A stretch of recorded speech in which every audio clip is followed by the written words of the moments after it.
cada vez mais. Porque estáis inteirados de quantas instruções vos demos da parte do Senhor Jesus, pois esta é a vontade de Deus, a vossa santificação, que vos abstenhais da prostituição, que cada um de vós saiba possuir o próprio corpo em santificação e honra, não com desejo de lascívia, como os gentios que não conhecem a Deus, e que nesta matéria ninguém ofenda nem defraude a seu irmão, porque o Senhor, contra todas estas coisas, como antes vos avisamos e testificamos claramente, é o vingador. Portanto, porquanto Deus não nos chamou para a impureza, e sim para a santificação. De parte, quem rejeita estas coisas não rejeita o homem, sim a Deus, e também vos dá o seu Espírito. Senhor, nós queremos te agradecer pela tua palavra e pedimos a tua direção nesse momento. Que os nossos corações se unam nesse exercício de meditação na tua palavra, que a tua palavra, Senhor Deus, venha ser semeada nos nossos corações e seja uma boa terra, onde ela possa crescer, Senhor Deus, e frutificar. Que possamos, Senhor Deus, plantar e colher a tua vontade no que diz respeito à vida sexual. Porque o Senhor deseja a nossa felicidade, o nosso bem-estar. Em nome de Jesus, amém. A pessoa mais interessada em você é Deus. As pessoas egoístas querem fazer a sua vontade, e procuram com certeza ao realizar a sua própria vontade e a sua felicidade. Mas a felicidade das pessoas, do ser humano, não está em fazer a sua própria vontade, mas fazer a vontade de Deus. Esse é o nosso objetivo. E fazer a vontade de Deus é procurar realizar o seu melhor interesse. Deus quer que você seja pleno. Quando Deus criou o homem, Ele criou o homem perfeito. O plano de Deus é que o homem experimente uma vida perfeita. O propósito e o objetivo de Deus é que cumpramos a sua vontade. Paulo qualifica a vontade de Deus em Romanos 12 como boa, perfeita e agradável. Qual é a vontade de Deus com relação à nossa vida sexual? Esse texto aqui nos exorta à santidade. Deus é santo e precisamos ser santos. Sejam perfeitos como perfeito é o vosso Pai Celeste, nos ensinou Jesus Cristo. E nós precisamos não só estarmos conscientes da vontade de Deus, mas também sermos dedicados em obedecer à vontade de Deus e progredirmos nessas vontades dia após dia. Precisamos ser santos em todas as áreas da vida, descobrir a vontade de Deus em todos os aspectos da nossa existência, inclusive com relação ao sexo. E com relação ao sexo, Deus tem uma vontade específica. E a vontade específica de Deus é a seguinte: no que diz respeito à prostituição, não. No que diz respeito ao casamento, sim. E no que diz respeito à defraudação, vingança. Vamos juntos? No que diz respeito à prostituição, não. No que diz respeito ao casamento, sim. No que diz respeito à defraudação, sim. E o que passa disso? Vem do maligno. Não existe meio termo. Não existe ajuste. Não existe jeitinho brasileiro. Ou é sim, ou é não. No que diz respeito a determinados assuntos, Deus tem uma posição muito clara. E nós precisamos nos posicionar também. Ficar em cima do muro não é de Deus, é do maligno. Só existem dois caminhos. Um que leva à vida e outro que leva à perdição. Um que leva à bem-aventurança, à bênção, e outro que leva à maldição. Um caminho edifica e um caminho destrói.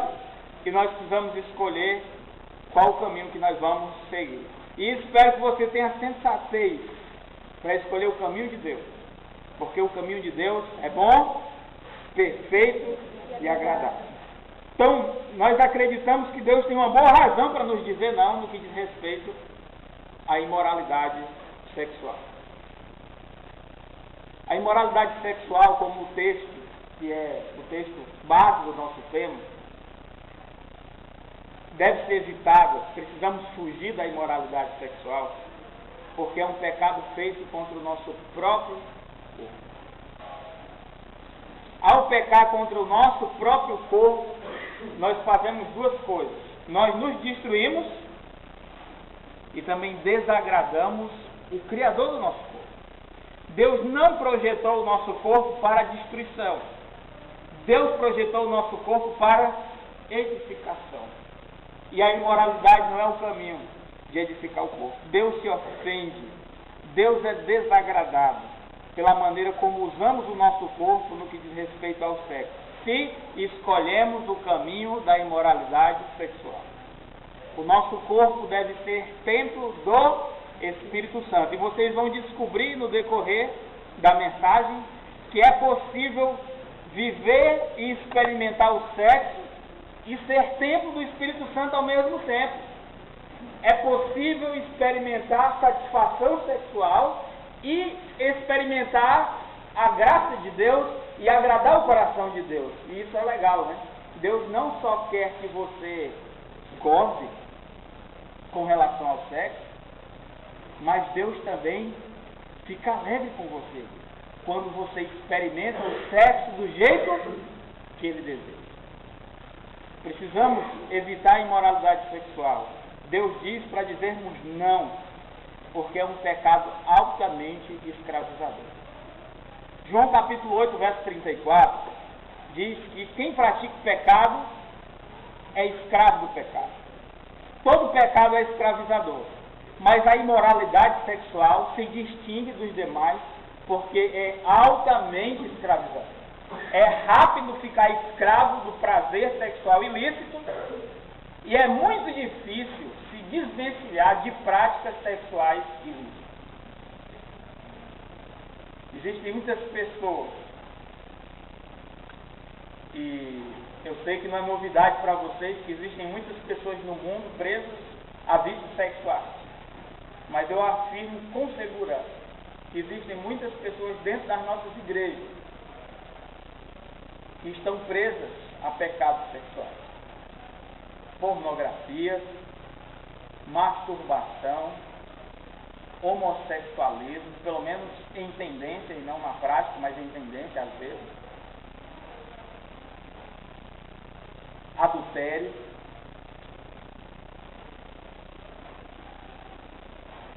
eu tenho convicção, existem pessoas que estão dentro das paredes das igrejas, mas que estão fora dos princípios de Deus com relação ao sexo.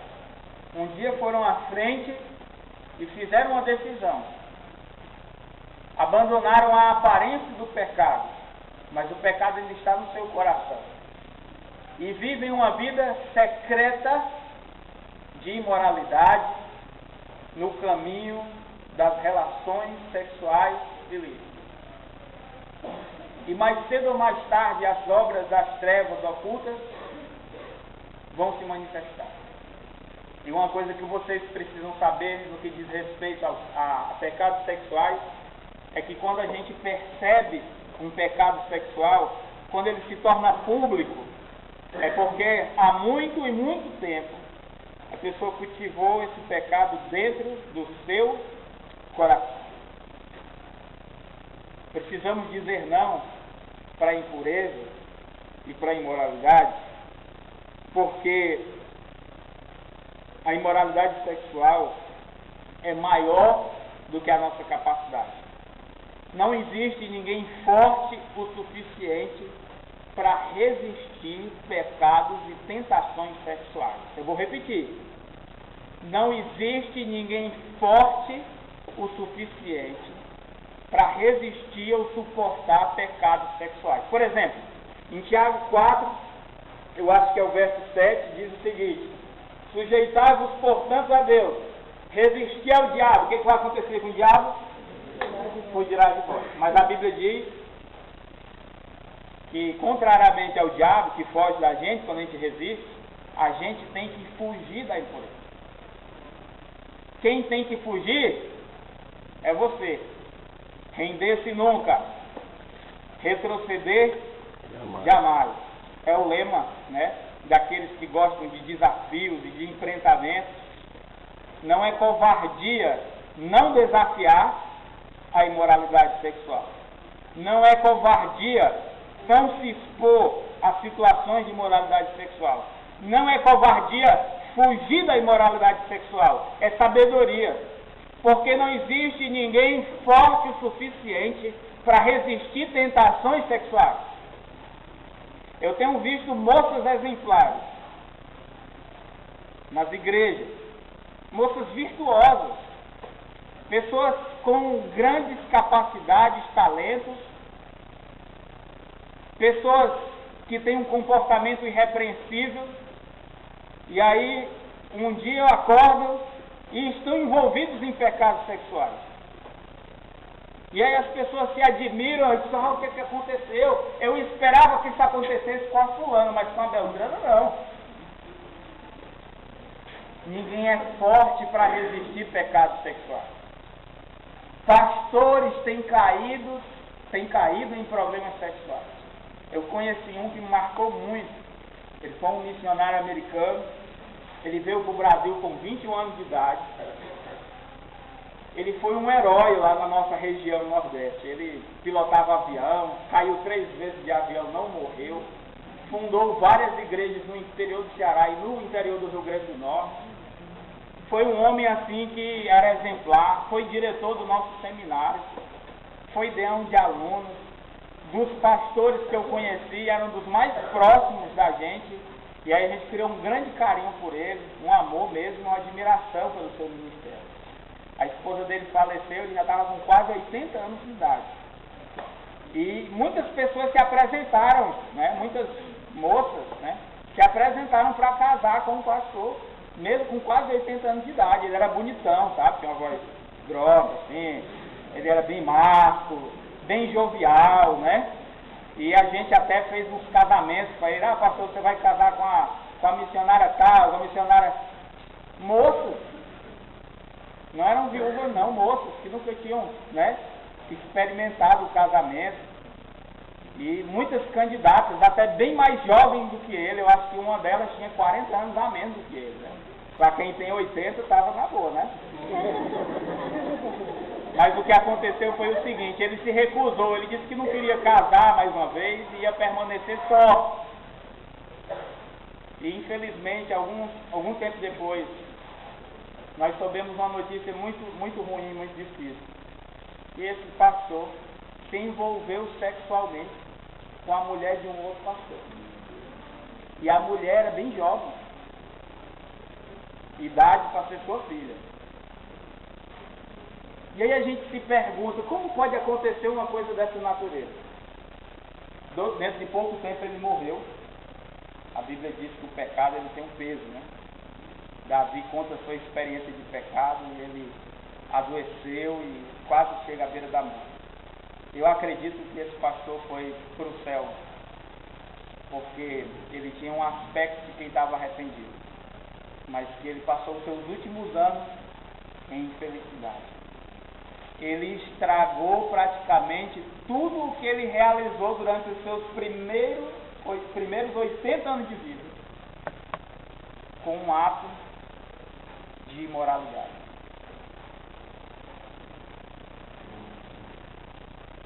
Como uma coisa dessa pode acontecer? Ninguém é forte para resistir pecados sexuais. Ninguém. É porque homem é assim mesmo, pastor. O homem que pratica imoralidade, ele pratica com quem? Uns praticam com outros homens, né? E isso é homossexualismo. Mas o homem pratica também imoralidade sexual com... Existe o homem imoral porque existe a mulher imoral. Não tem questão, porque é homem, porque é mulher. Não existe ninguém forte para resistir pecados sexuais. Amém? Amém. É isso que a Bíblia diz. Você quer vencer a imoralidade? Quem quer vencer a imoralidade aqui? Vocês querem vencer? Pois nunca enfrentem a imoralidade. Porque se você disser, ó, pode vir, você já perdeu. Nós não podemos enfrentar a imoralidade. A única coisa que nós podemos fazer com a imoralidade é fugir. O que aconteceu com José? Por que José fugiu? Porque se ele tivesse ficado, ele tinha ficado com a mulher. Vocês acharam engraçado? Mas isso não tem graça. Ele disse, como é que eu vou pecar contra Deus? Não posso fazer. E ele fugiu, e com tanta tenacidade aquela mulher tentou, José, que as roupas dele ficaram nas suas mãos. Ela era uma predadora. Ela estava decidida a ter uma noite com José. E José fugiu, porque se ele tivesse ficado, ele tinha sido derrotado pela imoralidade. Já Sansão, homem forte que era um homem que não podia ver uma prostituta no caminho e ele se deitava com ela. Leia a Bíblia, Sansão. Um homem forte, um homem de fé, mas um homem que foi derrotado pela imoralidade sexual. Davi, Salomão, entre outros que poderíamos citar. Quantas pessoas já não passaram nas nossas igrejas, foram disciplinadas, excluídas, e que às vezes hoje estão até no mundo, por problemas relacionados ao sexo. E muitas pessoas hoje não se entregam a Cristo porque estão presas nas garras dos pecados sexuais. Não se enfrenta a imoralidade, se foge. E é por isso que a vontade de Deus, no que diz respeito à prostituição, é simplesmente dizer não. Não só para a imoralidade em si, mas qualquer ocasião que me dê cabimento para realizar uma imoralidade e até a aparência da imoralidade. Abstende-vos de toda forma de mal. Agora, o que vem a ser imoralidade? Tudo aquilo que foge do padrão de Deus para a vida sexual é imoralidade. Tudo aquilo que foge ao plano de Deus para o sexo é imoralidade. Abra sua Bíblia comigo, por favor, em Gênesis capítulo 2, versos 24 e 25. Adão está morto de alegre. De manhã ele estava só, e à tarde ele tinha uma auxiliadora idônea, feita da sua própria costela, esculpida pelo próprio Deus. Ele chamou ela de varoa, porque do varão foi tomado. E aí houve ali um casamento. Deus, o pai de Adão, trouxe a mulher para ele, disse, esse aqui é osso do teu osso, carne da tua carne. E aí eles se casaram, e diz aqui o verso 24 e 25, por isso deixa o homem pai e mãe, e se une à sua mulher, tornando-se os dois uma só carne. Ora, um e outro, o homem e sua mulher estavam nus, e não se envergonharam. Vou ler de novo o verso 25. Ora, um e outro, o homem e sua mulher estavam nus. O que quer dizer nu? Sem roupa. E eles não tinham vergonha nenhuma disso. Por quê? Porque intimidade sexual dentro do casamento é uma coisa sem vergonha, no bom sentido. Não tem culpa. Não há problema. É algo agradável a Deus. É algo santo. É algo que honra a Deus. É algo que é bom. É algo que gera a vida. Por exemplo, quem aqui teria nascido se seus pais não tivessem decidido experimentar a vida sexual? Então nós devemos a nossa vida aos nossos pais, é claro, E devemos a nossa vida também à bênção chamada sexo. Agora vamos ver algumas diretrizes pelas quais o sexo, dentro da vontade de Deus, é realizado. Primeiro, heterossexualismo. O que isso significa? Uma palavra difícil, mas significa o seguinte, que o sexo deve ser experimentado entre um homem E uma mulher. e uma mulher. Quando Deus fez a mulher, aliás, Deus nos disse, eu vou fazer um auxiliador idôneo para Adão. É cruz credo. Deus não trouxe a dona para Eva, né? Eva e a dona. Duas mulheres, ou dois homens, não, querido. É um homem e uma mulher. Tem algum mistério nisso? Dá para a gente passar para o outro princípio? Alguém tem alguma dúvida? Sexo deve ser feito entre um homem e uma mulher. Segundo, monogamia. Quantas mulheres para cada homem? Uma. Quantos homens para cada mulher? Um Adão para uma Eva. Um Tamires para um Tiago. Amém? Amém. Amém. Aleluia. Amém. Um Rafael para Rosimeire e uma Rosimeire para o Rafael. E eu deveria estar contente com isso. Para que mais? Esse é o plano de Deus. Que um casal seja parceiro e que nenhuma outra pessoa interfira nesse relacionamento. Entre eu e minha esposa só tem um, Deus. E Ele é que nos une, Deus não interfere. E Deus nem precisa pedir licença, né? Nós pertencemos a Ele. Dele é tudo, porque dele, por meio dele, para Ele são todas as coisas. Agora outra pessoa sai para lá. Um para cada, monogamia. Terceiro, indissolubilidade, quase que eu não falo. A ideia é que o homem se une com a sua mulher, e Jesus comenta essa passagem em Mateus 19, diz, e o que Deus juntou, o homem não separa. Então quando você casa com aquela pessoa e experimenta aquela parceria fiel com aquela pessoa, é até morrer. Então, essa história de não vai dar certo, e aí a gente acabou o romance, aquele tipo de coisa, e aí a gente coloca N situações, e aí a gente chega a se separar das nossas esposas ou dos nossos esposos. Esse não é o padrão de Deus. E quando a gente casa, a gente faz uma jura. E eu queria dar um beijo na pessoa que inventou esse juramento.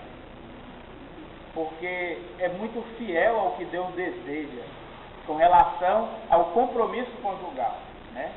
Eu prometo, eu, Rafael Rocha Macedo, prometo ser fiel a você, Rosimeire Vinha Macedo, até a morte. Olha aí, coisa bonita, né? Você não gostaria, moço, que um rapaz dissesse isso para você? Né? Não é lindo? Na prosperidade e na adversidade. Na saúde e na doença também. Ah, eu me separei do meu marido, por quê? Porque ele está com pedra nos rins, já pensou?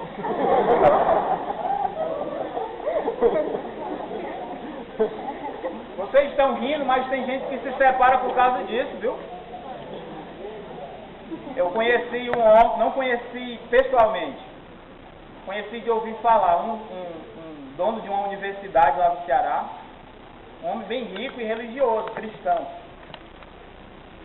E ele sofreu um acidente de carro com a sua esposa e ela ficou paraplégica nesse acidente. Ele com pequenos arranhões, mas ela ficou debilitada o resto da vida. E o infeliz, o amaldiçoado desse homem, ele se sentiu prejudicado com relação ao sexo. E ele então entrou com um processo judicial. E ele pediu, eu não sei quem é que faz direito aqui, mas talvez você possa até me dar uma consultoria. Ele pediu a dissolução do seu casamento, porque para a lei brasileira, um direito inalienável do homem ou da mulher é a relação sexual. Se o homem diz, eu não vou fazer sexo mais com você, com a mulher, ou ele não pode mais realizar sexo, a mulher pode alegar, dentro da lei, e pedir a dissolução do casamento.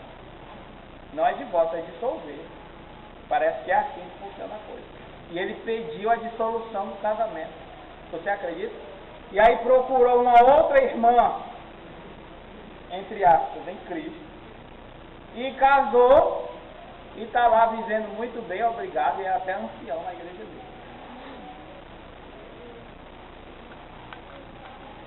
Esse é o plano de Deus. Você casa com uma jovem, e no momento que ela mais precisa de você, você deixa ela para trás. Não. Isso não é o plano de Deus. E ele alegou aquilo que nós estamos falando, sexo. Porque o sexo não é a única coisa que deve nos levar ao casamento. É uma das coisas. Mas vai chegar um momento na nossa vida que a gente não, mesmo casado, talvez, por alguma razão, a gente não faça mais sexo. Ou por uma situação de saúde, pelo peso da idade. Mas é o que fica, gente? O compromisso. Agora eu vou perguntar para você o que é melhor, e eu acho que você tem juízo. O que é melhor? Você praticar sexo com uma pessoa que tem um compromisso com você, de não deixar você para trás, em situação nenhuma, na alegria, na tristeza, na prosperidade, na adversidade, na saúde, na doença, até a morte, ou você praticar sexo com uma pessoa que hoje está com você e amanhã não há garantia. O que é melhor? É o plano de Deus ou é o plano do homem? Porque os homens e as mulheres, sem Deus, eles querem fazer sexo sem compromisso. Não tenha compromisso com quem não quer ter compromisso com você ou com Deus. O sexo, também de acordo com o padrão de Deus, tem um respaldo legal. É um ato público o homem deixar o pai e a mãe diante da sua sociedade se unir com a sua mulher. A Bíblia fala do princípio da gente obedecer às autoridades. E, por exemplo, na palavra de Deus, existe o princípio, aliás, na nossa sociedade, existe uma injunção legal para casar as pessoas. Todo casamento precisa ser formalizado.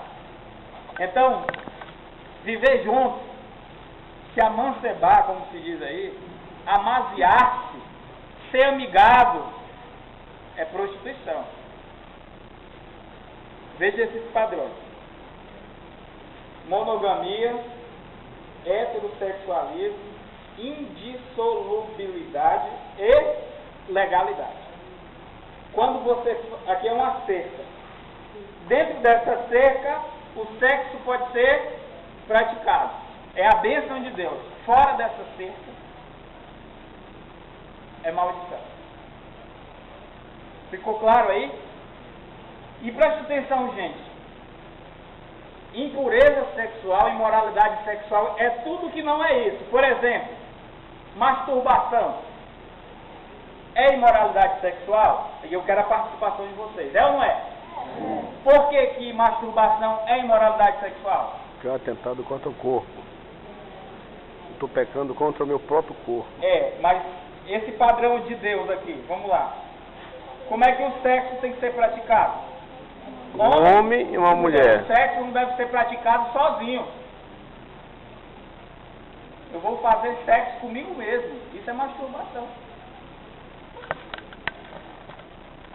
É imoralidade sexual. O homossexualismo é imoralidade sexual? Por quê? Porque está fora dos padrões de Deus. O padrão de Deus é o quê? Homem e mulher. Homem e uma mulher. Homem com homem, mulher com mulher? Não. Zoofilia. Vocês sabem o que é zoofilia? Com animais. pessoas que gostam de ter relações sexuais com animais. É imoralidade sexual? Por quê? Está fora do padrão de Deus. Qual é o padrão de Deus para o sexo? Homem e mulher. Homem e mulher são seres humanos. Nós não podemos praticar sexo com coisas ou seres que não são seres humanos. Isso é imoralidade sexual. Necrofilia. Você da geração da internet sabe de tudo, então pode falar. É a pessoa que quer ou gosta de ter relação sexual com cadáver. Existem rituais de feitiçaria que são praticados assim, e tem gente que não é porque é macumbeiro não, porque gosta mesmo de fazer isso. Você vê como o diabo distorce o plano de Deus. Veja como o diabo quer matar, roubar e destruir. O sexo deve ser praticado entre pessoas vivas, até que a morte separou. Quando a minha esposa morreu, eu tenho que fazer o que com ela? Enterrar.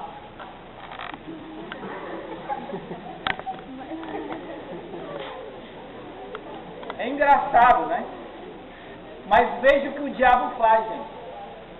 O diabo leva uma pessoa a satisfazer um desejo que é lícito, tá?